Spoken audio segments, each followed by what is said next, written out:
El cristianismo nace en Medio Oriente, ¿no? Muchas veces la gente se olvida que Jesucristo era asiático. Nace en Tierra Santa, que es parte de Asia. Se extiende inmediatamente en todo Medio Oriente, muy rápidamente. En Irak hay iglesias de 1700 años. Y desde siempre, en algunos de esos lugares ha habido persecución. Una vuelta me decía un sacerdote, el padre Douglas, dice, en Irak no hemos tenido un siglo completo de paz. ¿Sí? Pues fue la época, tuvieron los persas y de que llegó el Islam hubo persecución. ¿Sí? Eso estamos hablando de Irak. Lo que uno ve actualmente, lo que a mí me tocó ver con mis propios ojos, es que Medio Oriente se está vaciando de cristianos. Y esto por dos motivos principales. Primero, por intereses de gente poderosa que organiza guerras basados en mentiras. Y segundo, por el islamismo fanático, ¿sí?, que produce las matanzas. Esto es algo que a veces insiste en una parte, a veces insiste en la otra. Pero las dos causas juntas son lo que están vaciando Medio Oriente de cristianos.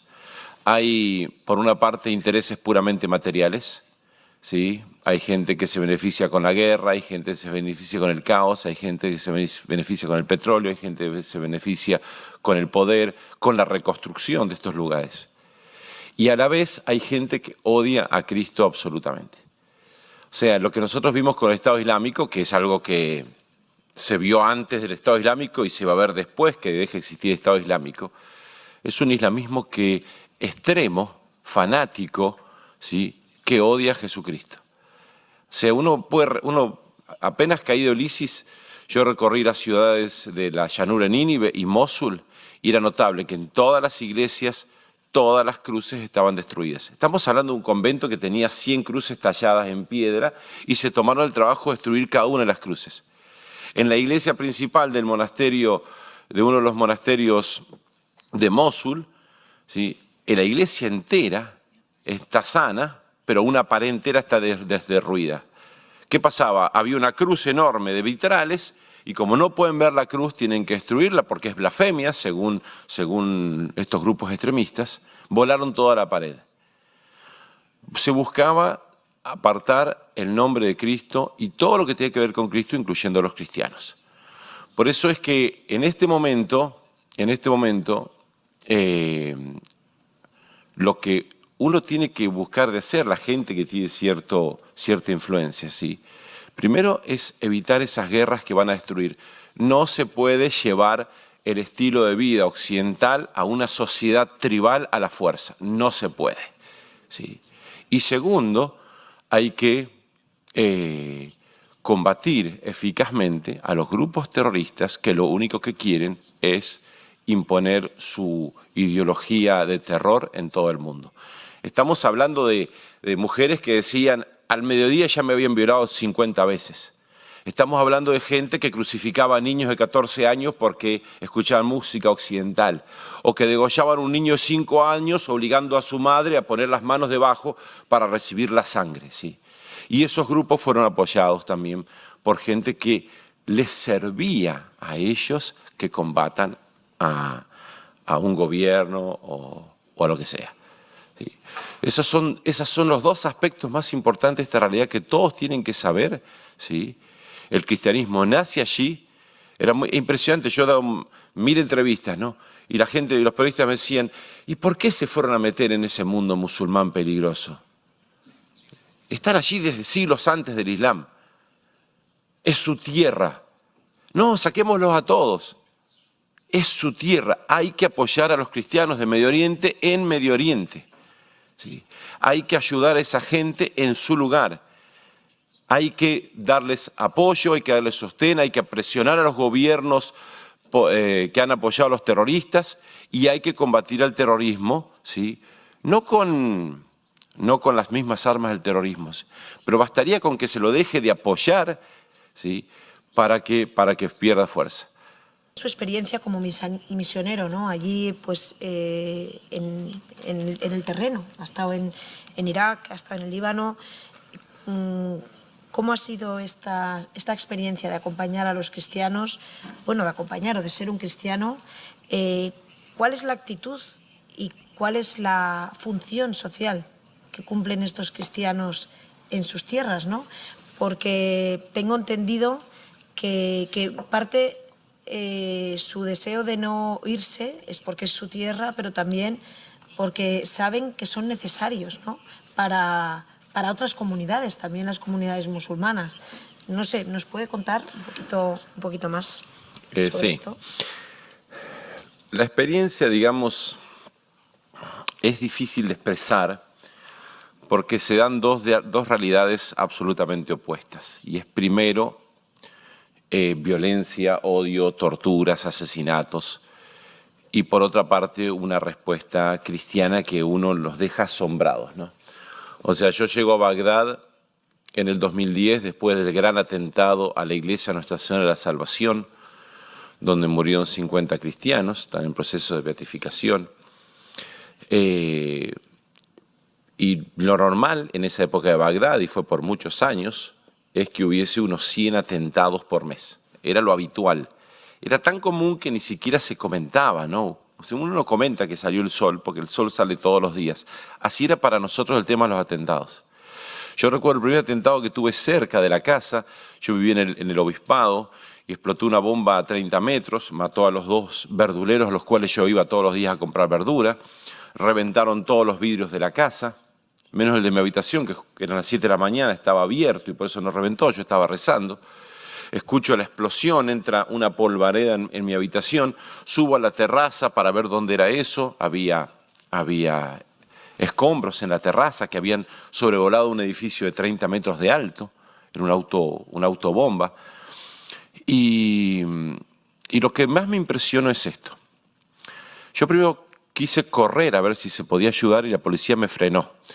Porque en Bagdad era muy común una explosión grande y cuando uno se acercaba, la gente se acercaba a ayudar, había una explosión más pequeña, pero mataba más gente porque la gente estaba reunida. Entonces, cuando vi que no me dejaban pasar, volví a subir a la terraza y miré a los niños de la escuela de enfrente. Y los niños, durante 5 minutos, estuvieron mirando el fuego y después siguieron jugando como si fuese lo más normal del mundo. Y uno después, con el tiempo entiende por qué es así, porque uno se acostumbra tanto, que ya después ni le presta atención. Uno puede escuchar una explosión y seguir haciendo lo que está haciendo sin problema. Por supuesto el cuerpo no, el cuerpo se queja, sube el azúcar, sube la presión, pero uno se acostumbra a eso, ¿sí? Lo vi en la Intifada en el 2010, en Tierra Santa, en Belén, y lo vi en Bagdad todavía mucho más. ¿Y qué ocurre? Era espantoso para mí. Yo empecé, de hecho, un Facebook, Amigos de Irak, porque yo veía que se me moría la gente y a nadie le interesaba. A nadie. O sea, era impresionante. Estamos hablando antes de la entrada del ISIS 2014, ¿no? Entraba un musulmán fanático en una casa de cristianos, mataba a todos, desde el anciano hasta el bebé de 1 mes de vida, un balazo a cada uno en la cabeza, y se iba sin robar porque quería que queden claro que ellos habían entrado a matar cristianos, matar infieles. No eran criminales, estaban cumpliendo con su deber. Explosiones en los mercados, explosiones cerca de las iglesias. Esto era lo normal, ¿sí? Y estamos hablando antes de entrar el ISIS. Cuando entra el ISIS todavía la cosa fue mucho peor. El ISIS llegó a estar a 20 kilómetros de Bagdad. Yo personalmente nunca pensé que iban a poder entrar en Bagdad. Pero de todos modos, en las ciudades que entraron, en la provincia del Ámbar, que eran todas ciudades sunitas, ¿sí? Los crímenes que cometían espantosos. Como yo le dije, enterrar a un niño vivo para ver a su madre sufrir más, degollar niños de 5 años, crucificar niños de 15 años, utilizar la cabeza de las cabezas cortadas para jugar al fútbol, publicar en Facebook 15 cabezas de cristianos que alguien cortó mostrando cómo él era realmente un verdadero cumplidor de la ley. Esto era permanente después, ¿sí? Entonces uno ve eso, ve ese odio, ve ese desprecio a la vida, ve ese salvajismo, ¿sí? Y es realmente difícil de tragar, ¿no? Ustedes se lo podrán imaginar, ¿no? Pero por otra parte, uno ve la respuesta de los cristianos y es algo que absolutamente no se puede creer. Gente que iba al martirio cantando, Estoy hablando de niños, adolescentes que iban al martirio cantando. Estamos hablando de gente que perdona lo que para nosotros es imperdonable. Yo recuerdo una vuelta, apareció en Así Prensa, en español, una noticia de que habían raptado a una niña de 3 años en Karakosh. Cuando entra el ISIS, todos se fueron. Esta familia no pudo ir porque el papá era ciego. Cuando llega el ISIS no los mataron, porque a veces los mataban, a veces los secuestraban, a veces los expulsaban. Ahí no los mataron, los expulsaron. Y en el último control, la mujer va con su hijita de 3 años y viene un terrorista y se la saca de los brazos. La mujer se tira a los pies desesperado del terrorista, devuélveme mi niña. Y el terrorista le dice, o se van o la mato a ella y a ustedes también. Por el bien de su esposo, que era ciego, de sus otros hijos, la madre tiene que abandonar a su hija de 3 años en manos de un grupo terrorista que viola a niñas de 6 años. O sea, imagínense que no puede haber una pesadilla peor que esa, ¿no? Y la mujer rezaba y pidieron oraciones, ¿sí? Lo que es impresionante es que la historia terminó bien, ¿no? Porque cuando el ISIS fue derrotado, ellos reciben una llamada telefónica 3 años después, que dice, tengo a su hija, vengan a buscarla. Un musulmán de Mosul la encontró en la calle, sabiendo lo que le iba a pasar, se la llevó a su casa, la crió como si fuese una de sus hijas, no sabemos cómo consiguió el número de teléfono de la familia y la devolvió.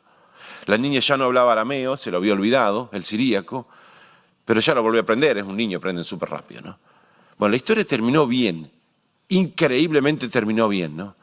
Pero lo más impresionante de la historia no es que terminó bien, lo más impresionante es que al año, ¿sí?, le hicieron una entrevista a esa señora, uno que hizo un documental, un español, le hizo la entrevista y le preguntó, y antes de recuperar a la niña, le preguntó, ¿y tú has perdonado a los que han secuestrado a tu niña? Y la reacción de la mujer es impresionante porque ella hace así sorprendida que le pregunten. Dice, claro, yo soy cristiana, dice. O sea, el ejemplo de esos cristianos es cosas que parecen los ejemplos de los mártires de los primeros siglos. ¿Sí? Por eso cuando uno habla de esto, uno tiene que hacer notar las dos cosas. Primero, ¿sí?, todos los que puedan tienen que trabajar para que eso no siga, no se repita. ¿Sí? No puede ser que se haya permitido eso. Cuando el ISIS sale de Mosul hacia Karakosh y las demás ciudades de Nínive, nadie movió un dedo. Es desierto, ni siquiera había nubes porque es verano. Los dejaron avanzar, los dejaron tomar esas ciudades. Había intereses para que eso pase. Y hay que luchar con todas nuestras fuerzas para que eso no pase más. Y los que están trabajando acá tienen más posibilidades que nosotros de lograr eso. Pero segundo, hay que contar también la segunda parte, ¿no? Y es como cristianos, nosotros tenemos que estar orgullosos de estos hermanos nuestros. Porque viven una fe que nosotros no vivimos. O sea, la viven con mucho más fuerza. A mí me dicen, ¿y cómo predica el perdón en un lugar donde se sufre tanto? Yo respondo, no necesito predicar el perdón. Ellos me lo enseñan a mí. Una madre perdona al asesino de su hijo. Una madre perdona al que le secuestró a su niña. Es una cosa absoluta. He hablado con gente que fue torturada por ISIS durante 2 semanas para que se hagan musulmanes y se mantuvieron firmes y no guardan nada de rencor. He visto gente que contaba que le pusieron un fusil a su hijo de 10 años en la cabeza y le dijeron, Islam es muerte. Y estos responden, yo soy cristiano, haga lo que tenga que hacer. Son las dos cosas son importantes. Hay que luchar por ellos porque sufren lo indecible, ¿sí? Y hay que luchar con ellos porque son mucho mejores que nosotros. No los podemos abandonar. Por eso para mí, mi experiencia en Irak es la experiencia más formativa que he tenido en mi vida. ¿Sí? Yo ahora dirijo un asilo para ancianos y discapacitados y recibo refugiados, musulmanes y cristianos en el Líbano. ¿Sí? Y a nosotros es una obra gratis. ¿Sí? Y a veces nos falta los medios hasta para comer, ¿no? Pero después de haber estado con cristianos perseguidos, ¿sí?, no me voy a preocupar más. Dios provee, Dios nos cuida. ¿Sí?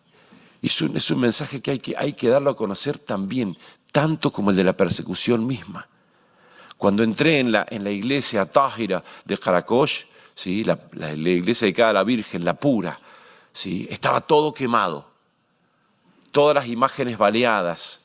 Utilizaban una imagen de la Virgen para hacer práctica de tiro con los fusiles. Las imágenes rotas, orinadas, ¿sí? Y uno entra ahí, porque fue apenas fue derrotado el ISIS, ¿no? En Karakosh. Uno entra ahí y siente el odio de los asesinos, pero más que eso, ¿sí? Siente el amor de Jesucristo que dio su vida incluso por los asesinos. Y esa misión, eso nosotros tenemos que programarlo también. Esto no se cura solamente con política, ¿no? Europa tiene su fe diluida. ¿Por qué un niño, un chico de 15, 18 años, europeo que tiene todo, se iba a pelear con el ISIS? Y más horrendo que eso, ¿por qué una niña de 17 años se iba a casar con un terrorista para darle hijos al terrorista? Si tenía todo acá en Europa. ¿Qué tenía? Tenía cosas materiales, tenía el celular, esto y lo otro. Tenemos que revivir nuestra fe. Tenemos que decirle al mundo que somos cristianos y eso tiene más fuerza que incluso que las soluciones políticas. Pero de eso normalmente no se habla. Los extremismos se necesitan. El que tiene una postura extremista necesita que haya un extremista del otro lado, porque eso hace más justificable su acción. Eso yo lo vi en distintas partes y eso es terrible. ¿Por qué? Porque esa vorágine de violencia es muy difícil de frenar. Si el principio moral que rige es ojo por ojo, diente por diente, ¿sí? No hay modo de frenarlo eso.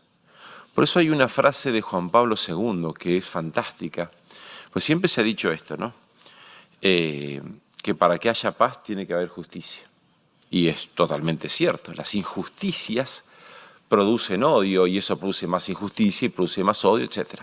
Por eso Juan Pablo II tiene una frase que es muy buena en uno de los mensajes para el Día Internacional de la Paz. Él dice, Juan Pablo II dice, no hay paz sin justicia, pero agrega, no hay justicia sin perdón. Y puede parecer extraña este agregado, pero es perfecto. ¿Por qué? Porque en las relaciones humanas es muy fácil que haya incomprensiones. ¿Sí? Usted trata de explicar en medio de Gaza, ¿sí?, una situación, ya han sufrido tanto que van a ver al otro como un enemigo para siempre. Y lo mismo va a pasar en Israel, van a ver al otro como un enemigo para siempre. ¿Sí? Entonces, ¿qué es lo que corta esa espiral? ¿Sí? Lo que corta esa espiral es el perdón. Ella decía, yo no tengo odio, eso es lo que hace falta, que no haya odio.